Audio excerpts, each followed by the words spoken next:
Hello मेरे प्यारे बच्चों, जैसा कि आप जानते हैं हम रीजनिंग के अल्फ़ाबेट टेस्ट के 4 लेक्चर पढ़ चुके हैं। आज चौथा लेक्चर है हमारा। आज बेटा अब से पहले हमने क्या क्या पढ़ा है, बेसिक, फिर टाइप भी स्टार्ट कर दिए और आज हम 3 टाइप कंप्लीट भी कर चुके। आज हम चौथी टाइप करेंगे। तो बेटा चौथी टाइप में है क्या? बेटा चौथी टाइप में आपको क्वेश्चन किस तरीके से दिए जाएंगे, आपको चौथी टाइप में क्या बताया जाएगा। देखो सिंपल सा है, आपको पेपर में क्वेश्चन आता है कि मीनिंगफुल वर्ड्स बनाओ। आपको पहले एक पूरा वर्ड दे दिया जाएगा, उस वर्ड में भी आपसे बोलेगा, उसमें डिनोट करेगा कि मान लो एक वर्ड है पूरा, उसके अंदर 20 अल्फाबेट है, 20 अल्फाबेट से मिलके वो वर्ड बना हुआ है। अब उसमें से डिनोट करेगा कि इसका 7th वाला अल्फाबेट उठा लो, 12 वाला उठा लो, 13 उठा लो, 15 उठा लो, 16 उठा लो, 17 उठा लो, और उनसे उस वर्ड को सिर्फ एक ही बार यूज करना है और एक मीनिंगफुल वर्ड तैयार करना है आपको। ठीक है, तो बेटा डायरेक्टली क्वेश्चनों पे चल रहे हैं हम।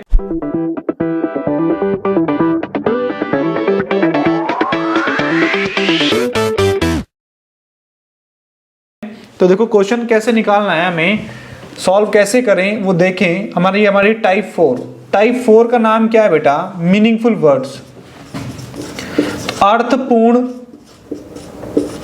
शब्दों का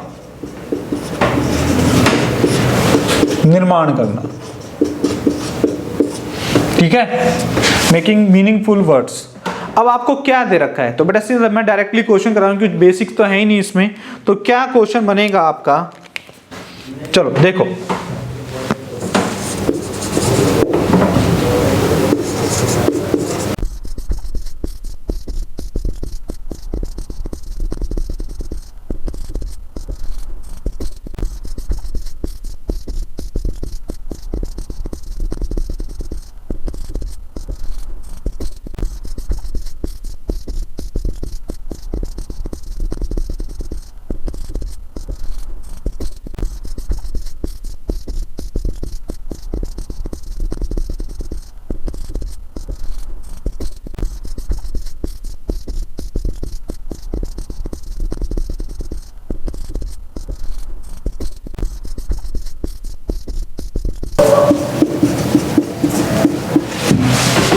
देखो बेटा क्वेश्चन है क्या, कहते हैं यदि शब्द एक्स्ट्रा ऑर्डिनरी शब्द के कौन से 5वें, 7वें, 8वें, 9वें और 13वें अक्षरों से प्रत्येक अक्षर को केवल एक बार प्रयोग करते हुए अर्थपूर्ण शब्द बनाना संभव है।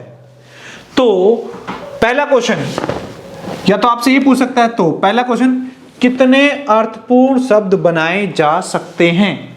दूसरा क्वेश्चन, बनाए गए अर्थपूर्ण शब्द का दूसरा अक्षर क्या होगा। मान लो अर्थपूर्ण शब्द एक बन रहा है, तो अर्थपूर्ण जो मीनिंगफुल वर्ड्स बनाया है उसका सेकंड अक्षर क्या होगा। अब मान लो 2 अर्थपूर्ण शब्द बनाए जा रहे हैं, तो उनका दोनों का सेकंड अक्षर क्या होगा वो आपको बताना है। तो बेटा 2 क्वेश्चन थे, एक ही क्वेश्चन में मैंने मर्ज कर दिया है उनको, देखते हैं कैसे। तो पहले हमें सबसे पहले क्या लिखना है बेटा, वर्ड लिखो अपना एक्स्ट्रा ऑर्डिनरी, EXTRAORDINARY,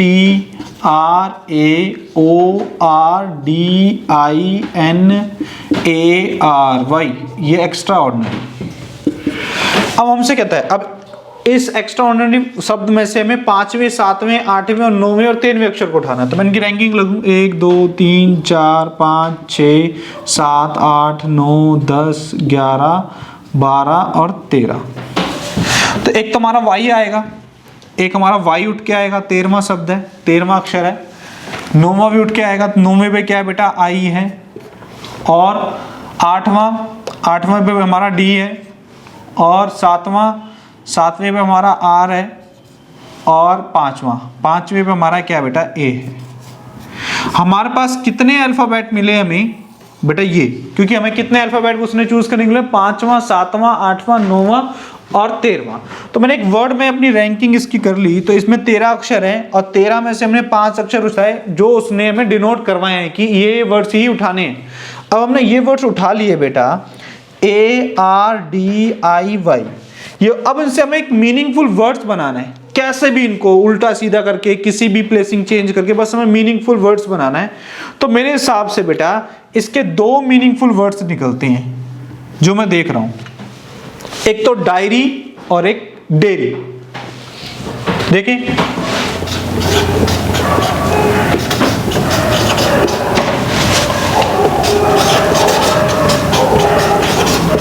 शायद दो ही वर्ड दिखाई दे रहा है मुझे, तो मेरी नॉलेज के अकॉर्डिंग। अगर बेटा तीन दिखाई दे तो मुझे जरूर बताना है कि तीन दिखाई दे। तो बेटा एक तो डायरी और एक डेयरी। डायरी मतलब जो लिखने वाली है, और डेयरी जहां से मदर डेयरी जिससे हम दूध लेके आते हैं, या कोई भी डेयरी दूध की या दही की है जो भी है। तो डायरी और डेयरी, क्लियर है? दो वर्ड निकाले हमने। अब हमसे देखो पहला क्वेश्चन हमारा आंसर था कि कितने अर्थपूर्ण शब्द बनाए जा सकते हैं, तो हमारा इसका आंसर क्या आएगा? दो जिस ऑप्शन में होगा दो, उसमें हम टिक करके और आगे बढ़ जाएंगे कि दो मीनिंगफुल वर्ड्स निकाल सकते हैं। फिर हमारा यही सेम हमारे पास लैंग्वेज लिखी होगी, तो बनाए गए अर्थपूर्ण शब्दों का दूसरा अक्षर क्या होगा। तो जो वर्ड्स बनाए गए हमारे पास ये हैं, उनका दूसरा अक्षर क्या होगा बेटा? इसकी भी रैंकिंग करें तो ये भी 1 2 3 4 और 5 बनता है। ये भी 1 2 3 4 और 5 वर्ड्स मिलकर ना है। तो दूसरा अक्षर इसका और इसका, ये दूसरे अक्षर है बेटा।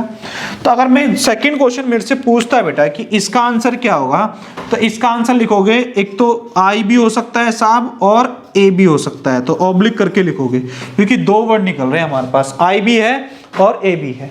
तो जिस ऑप्शन में आपको ऐसे दिखाई दे आई और ए, वो आप टिक करोगे कि आई भी होगा और ए भी होगा। क्लियर है ये बात सबको? कभी कभी आपको क्या करेगा, ये दोनों वर्ड ना देके आपको पता क्या बोलेगा, सिर्फ दे देगा आई। तब आप क्वेश्चन को गलत नहीं ठहरा सकते कि दो वर्ड क्यों नहीं दिए उसने। आई भी दे सकता है, उसकी मर्जी है, ए भी दे सकता है।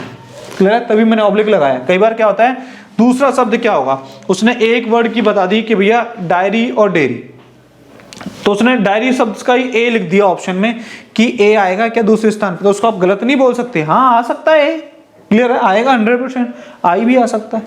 क्लियर है बेटा? कुछ नहीं है इस क्वेश्चन में, पहले इसको नोटिंग करनी है कि कितने वर्ड है, वो वर्डों को उठाना है, और देखो जिसकी इंग्लिश थोड़ी सी ठीक है वो कैप, तो वो इजीली कर देता है। क्लियर है बेटा? और करते हैं एक आध क्वेश्चन ऐसा कि मीनिंगफुल वर्ड्स कैसे बनाए जा सकते हैं। ठीक है, चलो नेक्स्ट क्वेश्चन। और देखो अब मैं सीधा क्या लिखूंगा बेटा, आप इसमें सीधा डायरेक्ट में अब ये पूरी लैंग्वेज नहीं लिखूंगा, मैं आपको सीधा एक वर्ड लिख के दूंगा। क्लियर है?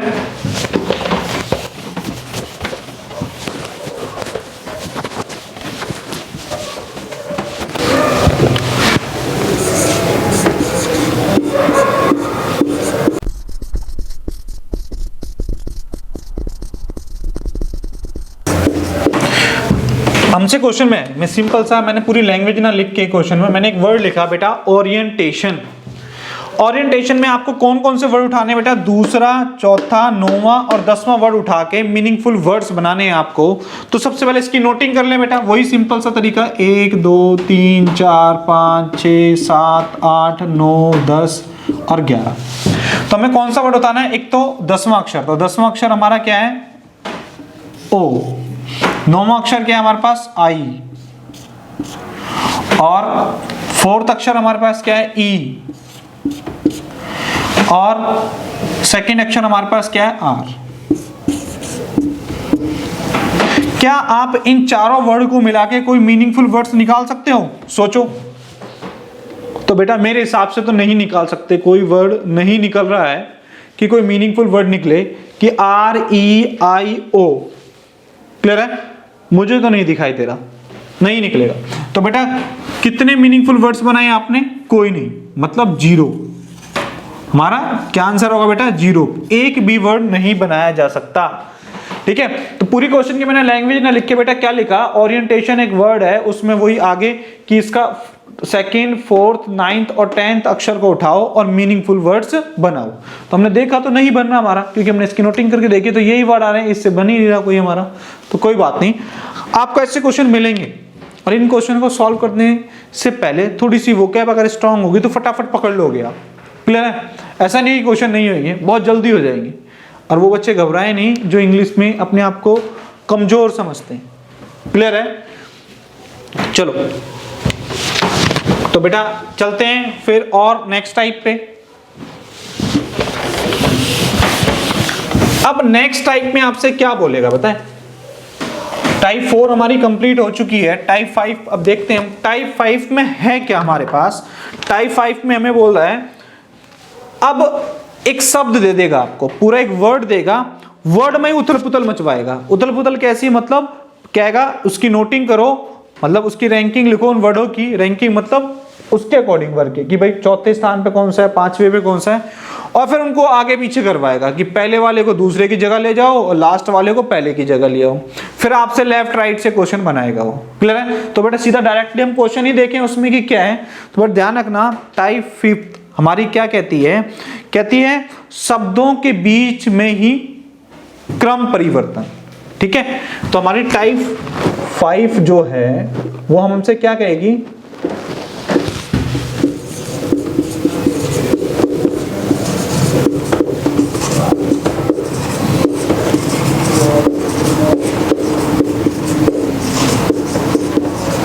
क्या नाम है हमारी इस टाइप का, शब्दों के बीच क्रम परिवर्तन।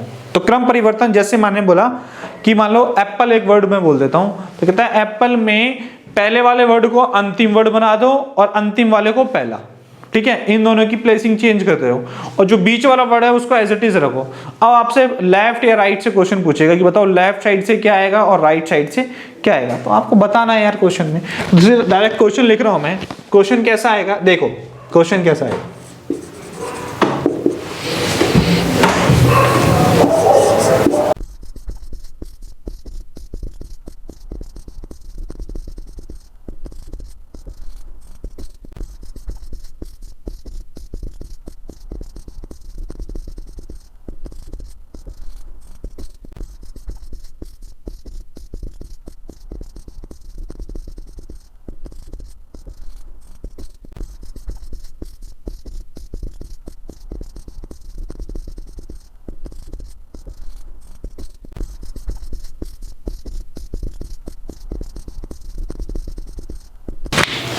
देखो क्वेश्चन क्या है बेटा, कहता है यदि शब्द रिप्रेजेंटेशन शब्द में प्रथम और द्वितीय, तो प्रथम मतलब फर्स्ट और सेकंड अक्षर को आपस में क्या कर दिया, इंटरचेंज कर दिया। फिर कहता है तीसरे और चौथे अक्षर को आपस में बदल दिया, मतलब तीसरे के स्थान पर चौथा अक्षर आ गया और चौथे के स्थान पर तीसरा अक्षर चला गया। ठीक है, और कहता है आगे भी इसी तरीके से चेंजिंग होती रही कंटिन्यू। ठीक है, फिर कहता है चेंजिंग होने के बाद दाएं से मतलब राइट साइड से इस तरफ से सातवां अक्षर कौन सा होगा, 7th प्लेस पे कौन सा अल्फाबेट आएगा वो आपको बताना है। तो बेटा हम देखते हैं पहले क्या है रिप्रेजेंटेशन शब्द। तो देखो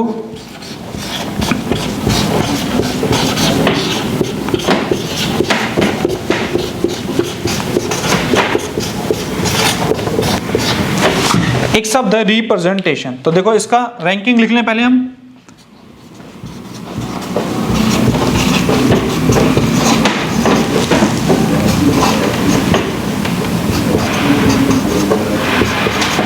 तो 14 अक्षर का बना हुआ है ये रिप्रेजेंटेशन। तो कहता है पहले और इन दोनों को आपस में चेंज करना है, इन दोनों को आपस में चेंज करना है, और ऐसे ही ये आपस में चलता रहा क्रम परिवर्तन। क्लियर है? तो आपसे कहता है उधर से 7th अक्षर कौन सा होगा, 7th अक्षर कौन सा होगा।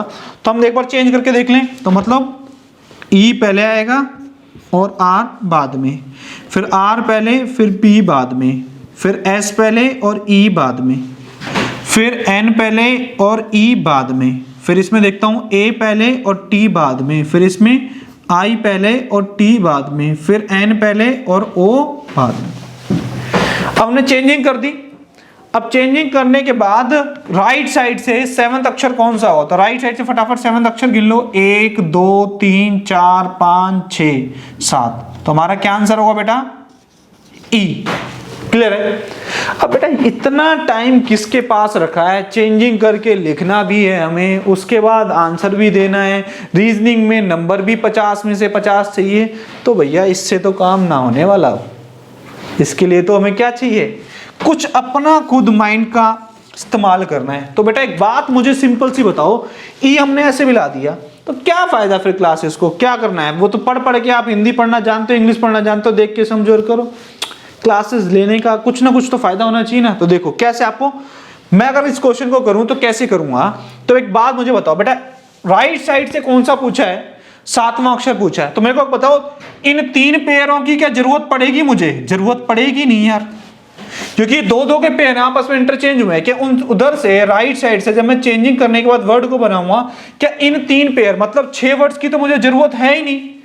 जो भी चेंजिंग में आंसर आएगा वो मेरा 7वां या 8वां वर्ड होगा, 7वां या 8वां वर्ड होगा। उधर से मैं चेंज करता हूँ तो 7वां होगा या 8वां होगा, क्योंकि दो दो में चेंज कर रहा है, दो दो के पेयर बने हैं। तो मैंने 3 पेयर को फटाफट काटा कि भैया अच्छा स्टार्टिंग में दो दो होता है, हमने देखा 14 वर्ड है और उसके बाद दो दो वर्डों की पेयरिंग बना रहा है, तो मेरे को था इन दोनों में से को। अब इन दोनों की भी इंटरचेंजिंग करनी है हमें। तो बेटा इंटरचेंज करने के बाद साथ में उधर से देखो 6 अक्षर तो चले गए हमारे पास, इनको तो हमने काटा मार दिया साहब 6 अक्षर को। अब 7वां अक्षर कौन सा होगा? तो ये तो इंटरचेंज होना है, ये इधर ई आएगा और ये एन आएगा, तो फटाफट हमारा आंसर नहीं आ सकता ई। अरे क्लियर है सबको? इधर देखो दोबारा मैंने क्या करा, जो पेयर बनाए थे ना दो दो के, तो 2 2 4 2 6 पेयर खत्म कर दिए एक साथ ही, क्योंकि मुझे 7वां अक्षर पूछा है।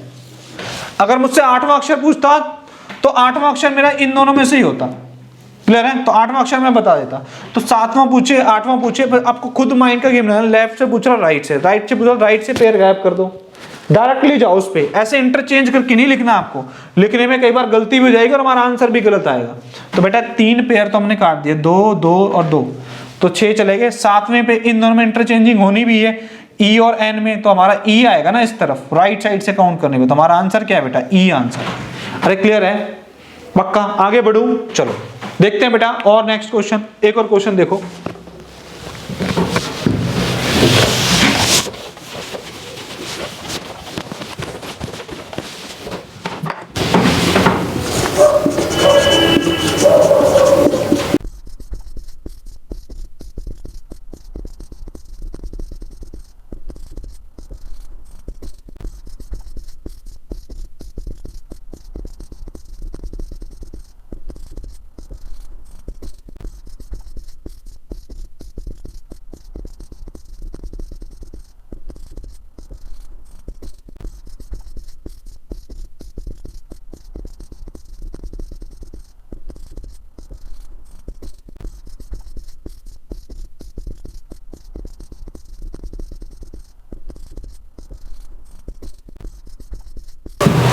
चलो बेटा क्वेश्चन है क्या, कहता है यदि शब्द फोटोग्राफ शब्द में पहले और छठे अक्षर, पहले अक्षर को चेंज किसके साथ करना है?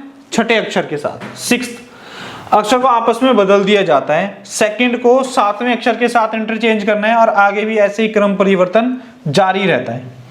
तो कहता है तो आपके राइट और से गिनने पर कौन सा शब्द कौन से स्थान पर? 4th स्थान पर होगा। 4th स्थान पर कौन सा शब्द होगा, इस बात की हमें जानकारी देनी है। तो बेटा एक बात मुझे बताओ सबसे पहले कि हमें क्या, कितने वर्ड हैं एक बार गिन लें हम। तो लिख लें एक बार, इस पे यहां पे लिख लेता हूं फोटो,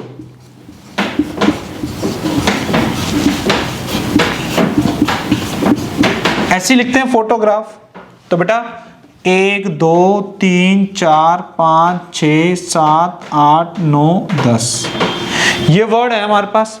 आपसे कहता है राइट साइड से कौन सा वर्ड आएगा। तो देखो पहले को इंटरचेंज कर रहा हूं मैं किसके साथ? छठे के साथ। दूसरे को इंटरचेंज कर रहा हूं मैं 7वें के साथ, और तीसरे को 8वें के साथ, और चौथे को 9वें के साथ, और 5वें को 10वें के साथ। सिंपल सा। अब मैं चेंज करके नहीं लिखना है यार, वही तरीका अपनाना है आपको। राइट साइड से चौथा कौन सा आएगा? राइट साइड से चौथा, तो 1 2 3 4, तो मतलब आर को किसके साथ मैंने इंटरचेंज करा है? मैंने आर को किसके साथ, मतलब जो 7वां अक्षर है वो किसके साथ इंटरचेंज हुआ है? सेकंड अक्षर के साथ चेंज हुआ है। तो बेटा एक बात यहीं से निकाल लो, 7वां और दूसरा ये इंटरचेंजिंग है आपस में। तो एक बात बताओ, आर जो है वो सेकंड जगह चला जाएगा और जो एच है वो 7th अक्षर की जगह चला जाएगा, क्योंकि हमें चौथा अक्षर पूछना है। 1 2 3 4 और राइट साइड से। तो बेटा ये राइट साइड होती है हमारी, और ये हमारी क्या होती है? लेफ्ट साइड होती है। तो राइट से, दाहिने ओर से, तो दाहिने ओर से मतलब लेफ्ट की तरफ बगेगा।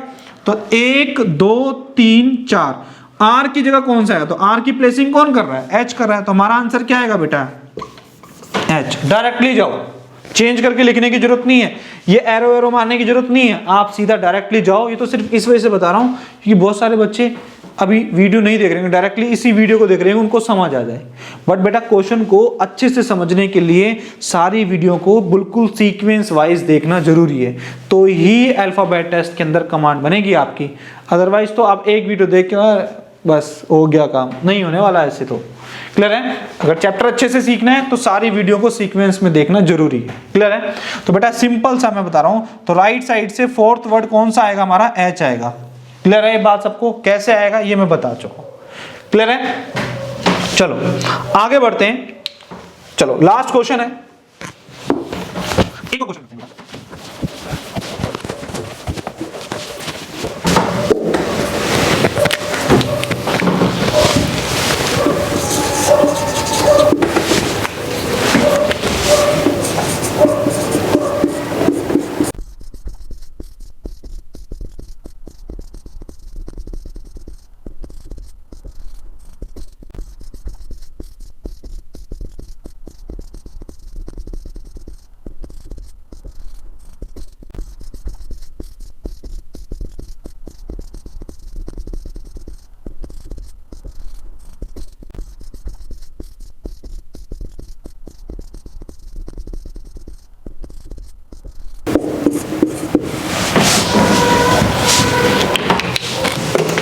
बेटा एक बात मुझे बताओ। चलो नेक्स्ट क्वेश्चन हमने देखा, यदि मोटरसाइकिल शब्द के पहले अक्षर को किसके साथ इंटरचेंज करा, छठे अक्षर के साथ बदल दिया जाता है, और सेकंड को सेवंथ अक्षर के साथ बदल दिया जाता है, और आगे भी यही क्रम परिवर्तन जारी रहे, तो परिवर्तन के बाद बाएं से, लेफ्ट साइड से, लेफ्ट बाएं से या बाईं ओर से छठे स्थान पर कौन सा अक्षर होगा। चलो बेटा मोटरसाइकिल को सबसे पहले नीचे लेके आओ साहब, मोटरसाइकिल,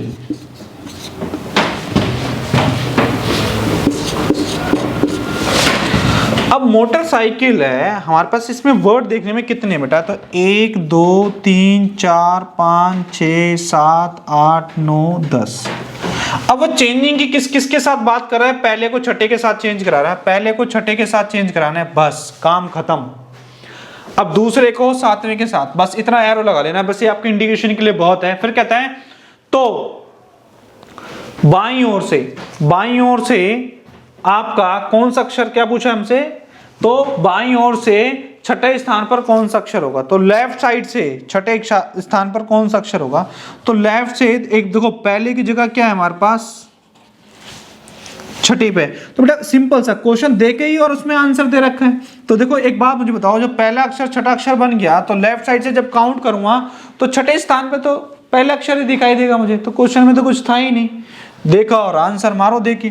तो देखो एक बात मुझे बताना, सिर्फ एरो इस वजह से लगाने के लिए कह रहा हूं ताकि आपको ये पता कि इस फ्लो में जा रहा है क्वेश्चन हमारा। तो बस एम, हमारा आंसर क्या है, एम है, क्योंकि इंटरचेंज करने के बाद भी छठे स्थान पर देखो जो सी है बेटा वो एम की जगह आ जाएगा और एम जो है वो सी की जगह चला जाएगा। तो जब गिनूंगा मैं लेफ्ट साइड से, तो लेफ्ट तो मेरा यही है ना, तो लेफ्ट साइड से जब मैं गिनूंगा तो 1 2 3 4 5 छठे स्थान पर मुझे क्या एम बैठा हुआ मिलेगा यहाँ। क्लियर है, बाकी क्वेश्चन हमें करने की जरूरत नहीं है आगे, जितना हमसे बोला जाता है उतना, टाइम सेविंग जरूरी है पेपर में। तो बेटा एक बार छठे स्थान पर कौन सा अक्षर होगा, एम, एम हमारा परफेक्टली आंसर है। क्लियर है बेटा, चलो बेटा मिलते हैं नेक्स्ट वीडियो के अंदर और नई टाइपों के साथ। बेटा जिन बच्चों को वीडियो समझ आ रही है ना और आपको लग रहा है कि पढ़ के कुछ भला हो सकता है आपका, तो शेयर लाइक सब्सक्राइब जरूर कर दें, ठीक है। अदरवाइज तो कोई बात नहीं, चल रहा है साहब, जैसे चल रहा है चलता रहेगा। क्लियर है, अगर आपको लगता है भला हो सकता है तो करो भला, थोड़ा थोड़ा, तभी कुछ हो पाएगा यार। क्लियर है, चलो मिलते हैं बेटा नेक्स्ट लेक्चर में कुछ नई टाइपों के साथ, तब तक के लिए bye bye, take care, okay.